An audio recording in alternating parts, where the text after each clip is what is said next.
आदिकाल में निकोबार में अनगिनत सुअर थे। वे वहां के लोगों को खूब परेशान किया करते थे। एक दिन एक आदमी खाली हाथ कहीं जा रहा था। अचानक उसका सामना सुअरों के एक झुंड से हो गया। उन्होंने उस पर हमला कर दिया। आदमी कुछ न कर सका और मारा गया। उसकी मौत की खबर पाकर उसका बड़ा भाई दुख के सागर में डूब गया। उसने सुअरों से बदला लेने की कसम खा ली। उसने अपने फरसे की धार को पैना करना शुरू किया। सारी रात वह उसे धारदार बनाता रहा। अगले दिन सवेरे सवेरे वह जंगल में गया। फरसे की धार को आंकने के लिए उसने एक तगड़ा प्रहार एक पेड़ पर किया और एक ही वार में उसे काट डाला। लेकिन उसे तसल्ली नहीं हुई। वह घर लौट आया और दोबारा उसकी धार को तेज करने के लिए बैठ गया। घंटों मेहनत के बाद उसने उसे एक मक्खी पर टेस्ट किया और उसके 2 टुकड़े कर डाले। धार से संतुष्ट होकर वह फरसे को थामे घर से निकला और उसी जगह जा पहुंचा जहां पर उसके भाई को सुअरों ने मार डाला था।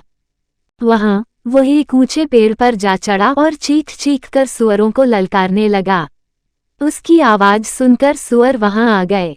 उसे ऊंचे पेड़ पर चढ़ा पाकर वे एक के ऊपर एक चढ़ने लगे। बड़ा भाई यही चाहता था। धारदार फरसे से उसने वे सारे सुअर मार डाले। इसके बाद उसने पुनः पुकारना शुरू किया। सुअरों का एक बड़ा झुंड पुनः वहां आ पहुंचा। उन्होंने भी पहले झुंड के सुअरों की तरह एक के ऊपर एक खड़े होकर बड़े भाई तक पहुंचने की कोशिश की और मारे गए। लेकिन तीसरी बार पुकारने पर सुअर नहीं आए।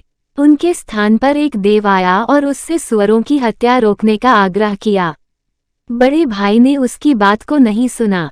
उसने मारे गए सभी सुअरों को इकट्ठा करके आग में भूनना शुरू कर दिया। लेकिन एक तरफ से भून जाने के बाद जैसे ही बल दूसरी ओर भूनने के लिए उन्हें पलटता, पहली तरफ का हिस्सा पहले जैसा हो जाता।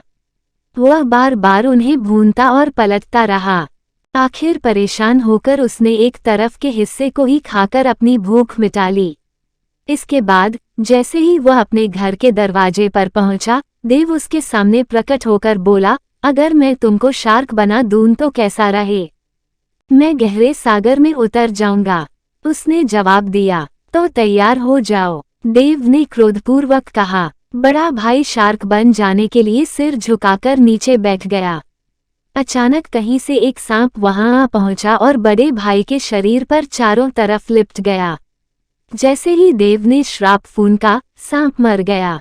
वास्तव में बड़े भाई द्वारा मारे गए सुअरों की आत्मा ही देव के रूप में प्रकट हुई थी। बड़े भाई को मारकर वह सुअरों की हत्या का बदला लेना चाहती थी।